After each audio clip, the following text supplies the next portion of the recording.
Hello and welcome to the brand new YouTube video. In this video I'll be talking about the basic concept in Java. So I've divided the basic concept into 4 different parts. The first part takes care of the hello world program that we usually write whenever we are printing out our first program.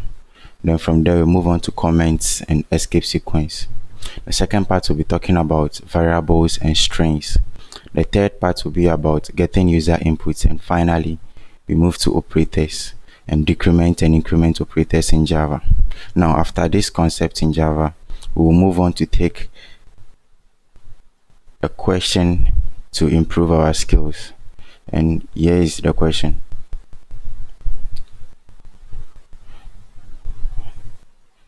So the problem is a time converter. We write a program that converts days to seconds. So the program will accept a day from a user and output the number of seconds in the number of days that the user enters.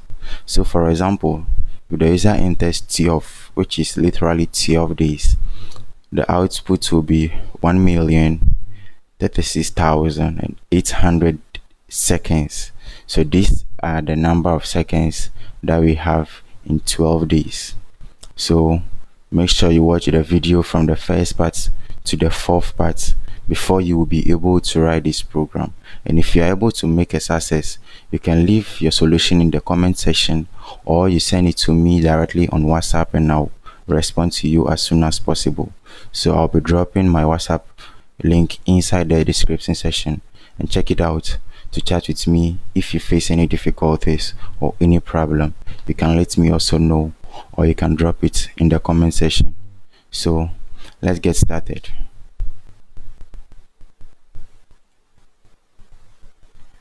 Okay, so this is my IntelliJ. If you open the IntelliJ for the first time, let's create a new project and make sure your SDK is selected. So the latest one is version 17.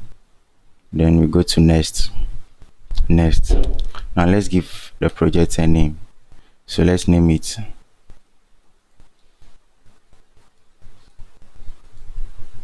basic concept. Let's click on finish. So our project is successfully created. Now in the previous video I talked about how to create a package and a class.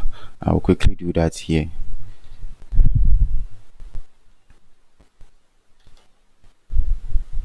So you right click on the SRC and you navigate to package. So you can create your package and give it any name of your choice. So I will name it com.techwithnate, and you hit the enter key. After creating a package, we will need a class, and this class will name it main class. You can give it any name, it is of your choice. So after we create a class, we need a method, and I said to write a main method. The short form is PSVM, then you hit the enter key. So our main method is created and all our codes will go here. So let's get started. Now to write or to output any program on the console, we first start by typing system.out.println line. Then we print whatever you want to print inside a quotation mark. Hello world. So the reason why we are printing this in the quotation is because it is a sequence of characters, and in Java, sequence of characters are represented as a string, and strings are always printed inside a quote.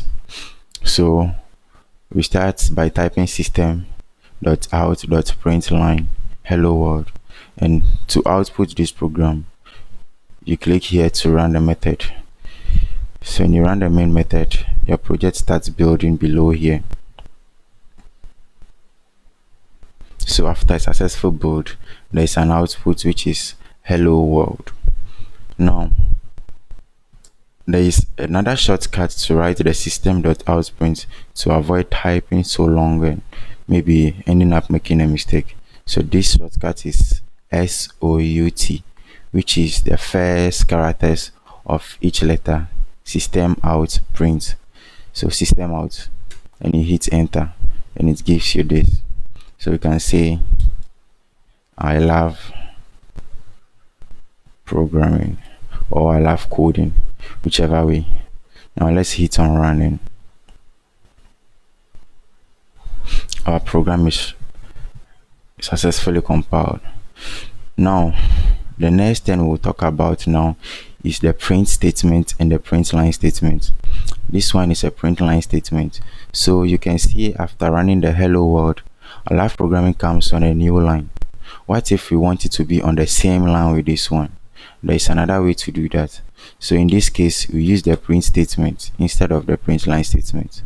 So when you do away with the ln after the print and you come back to run your project, you realize that they are all on the same line. So this is the difference between the print statement and the print line statement. So the print statement prints everything on the same line, and the print line statement acts like you've entered an enter key on the next line, so it prints it on the next line. Now you can do a print line statement without writing the ln statement, and we call that the escape sequence. So we'll talk about the escape sequence, and to do that, inside the quotes where you want the next line to be printed, so we want our next line to be printed after hello world, and to do that we press the backslash and we press n. So this is an escape sequence for a new line. This is an escape sequence for a new line. Let us run this and see. So you can see we don't have a print line statement, but our live programming is printed on a different line for us. So that is how it works. You can place it anywhere in your code. So let's say you place it here, backslash n.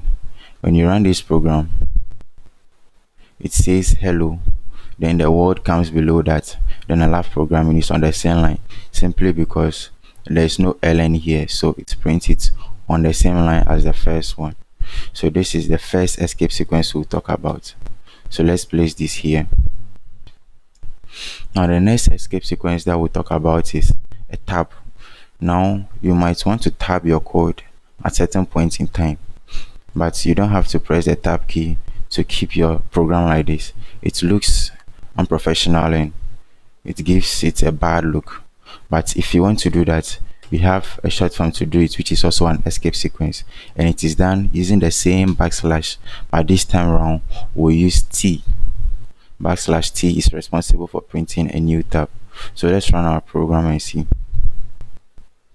So we have a tab here which is being created for us successfully because of the backslash t that we place here.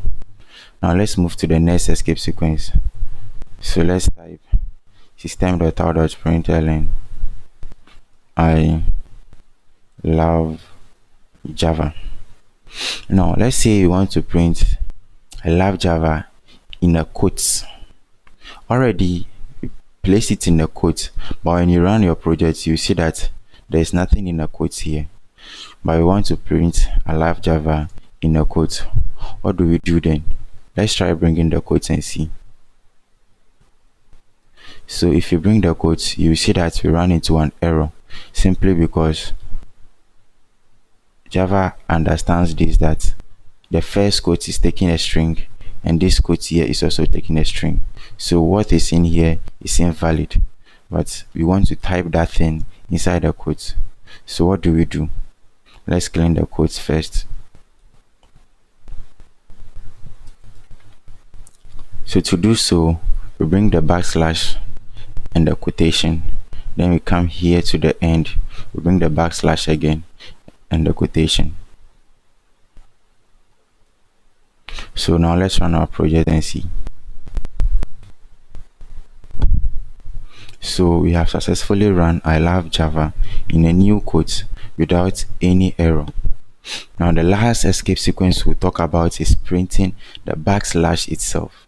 Now when you enter a backslash in any project, Java detects that you are about writing an escape sequence that you've ended on the way. So to do that, you hit the escape sequence, which is the backslash, 2 times, and this time around the first one is the escape sequence which is invoking the backslash character. So the backslash will now be printed for us. So let's run the project and see. Alright, so we have our backslash printed here for us. So we have successfully completed our escape sequence project. Now the last part that I want to talk about here are comments. Now comments are very useful in writing your program. It helps to give more understanding and more explanation to each single line of code. In case you want to publish a program for other developers for more understanding, you will need to put them in the comments, whereby the compiler will not will override that as a comment and won't print it out on the console. So to do that, we have two types of comments, and the first type is a single line comment. So in a single line comment, you press the /, this time around no more the backslash, the / 2 times, and you can put whatever you want to type in there. So we can say this is a comment, or let's say this is a single line comment. So you can do that for any code that you want. So let's say you want to say this is an escape sequence for a new line.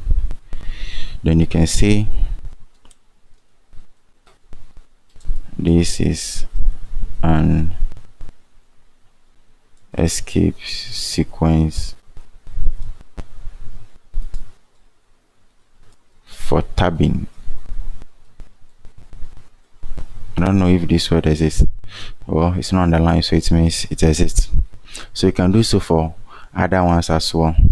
Now the last one we'll talk about here is the multi-line comment. In the multi-line comment, we use the front slash, and we hit the start key, then you press enter. So you can see automatically IntelliJ provide the end of your comment for you. So in between these two, you write everything you want to write, and it is assumed that it is a comment. So let's say this is a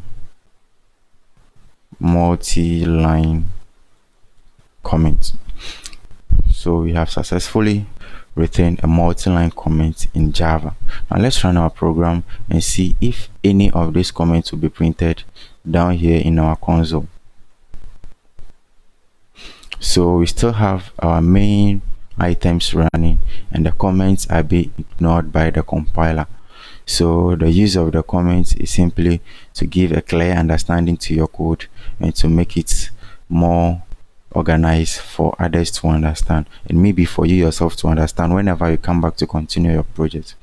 So in course of the lesson, we'll be making more use of the comments, and if you want to maybe write a code for someone, or you want me to give you a help, you can simply put a comment there to give me more understanding about what you are trying to do, and I'll get back to you as soon as possible. So thank you for watching the video up to this session, and make sure you subscribe to the channel to keep it running. Very soon the next project we'll be talking about is variables and strings in Java. So don't miss it out, and make sure you watch it and keep thinking about the project work and how you will solve it. Thank you, and have a nice day.